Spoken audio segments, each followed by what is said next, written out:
Market आपका capital तब खत्म नहीं करता जब आपके पास स्ट्रेटेजी नहीं होती, बल्कि तब खत्म करता है जब आप लगातार 5 स्ट्रेट लॉस के बाद एक रिवेंज ट्रेड प्लान करते हो। और अगर आप उसी सिचुएशन में फंसे हो तो आप उसी जगह पे हो जहां से 95% लोग वापस नहीं आ पाते। और ट्रेडिंग की लैंग्वेज में इस सिचुएशन को बोलते हैं drawdown. So guys, welcome to Metabulls. मेरा नाम है Varun. I am here with more than 10 years of trading experience और आज की वीडियो पे हम बात करेंगे द ड्रॉडाउन सर्वाइवल गाइड की।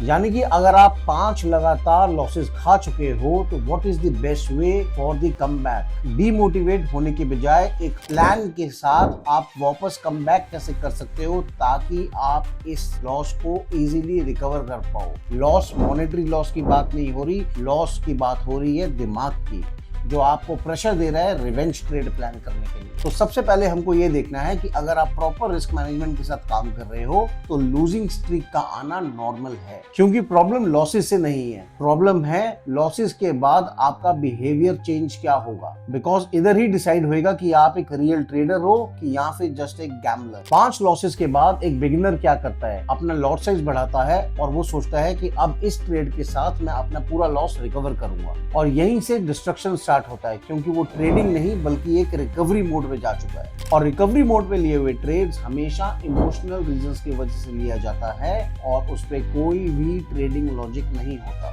Second big mistake is revenge trading, क्योंकि हर मूव एक पॉजिटिव मूव लगने लग जाता है और हर कैंडलस्टिक पैटर्न आपको लगता है कि इस कैंडलस्टिक पैटर्न में मेरा ट्रेड बनता है, मैं एंट्री करूंगा ही करूंगा, और फोमो से आप उसमें एंट्री करते हो। और इन लॉसेस की वजह से वो प्रेशर में आता है और वो मार्केट को रीड करना भूल जाता है और सिर्फ रिकवरी मोड पे ही प्लान करता है ट्रेड्स अपने। तो अगर आप इस फेज को प्रोफेशनली टैकल करना चाहते हो और एक प्रोफेशनल ट्रेडर की तरह एक्ट करना चाहते हो तो आने वाले 3 स्टेप्स जो मैं आपको बताऊंगा उसको रिलीजियसली फॉलो करो और अपनी ट्रेडिंग सुधारो। लगातार 5 लॉस के बाद अपने ट्रेडिंग सिस्टम को बंद करो and take a complete break for at least 48 hours to refresh yourself. जब तक आप मेंटली एट पीस नहीं हो तब तक आप स्क्रीन के आगे बैठ के ट्रेड नहीं करोगे। Make it a point, make it a rule. Step number 2, cut your position sizing in half. अगर आप 1 स्टैंडर्ड लॉट का यूज करते हो ट्रेड करने के लिए तो आपको अगला ट्रेड जो प्लान करना है वो 0.5 का करना है, which is half the quantity. और उसका रीजन क्या है?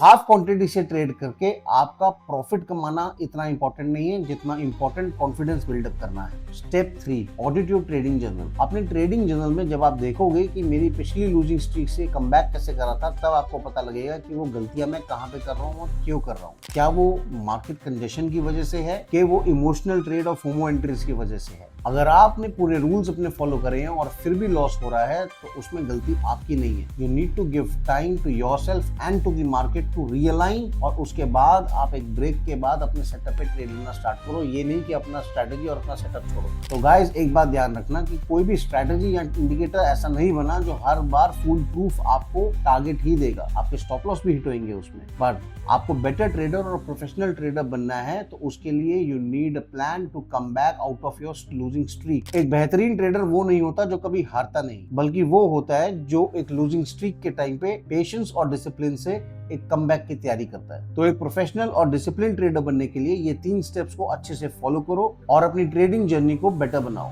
आगे और एजुकेशनल वीडियोस के लिए जुड़े रहो मेटाबुल से। Subscribe us and follow us on Instagram. Thank you.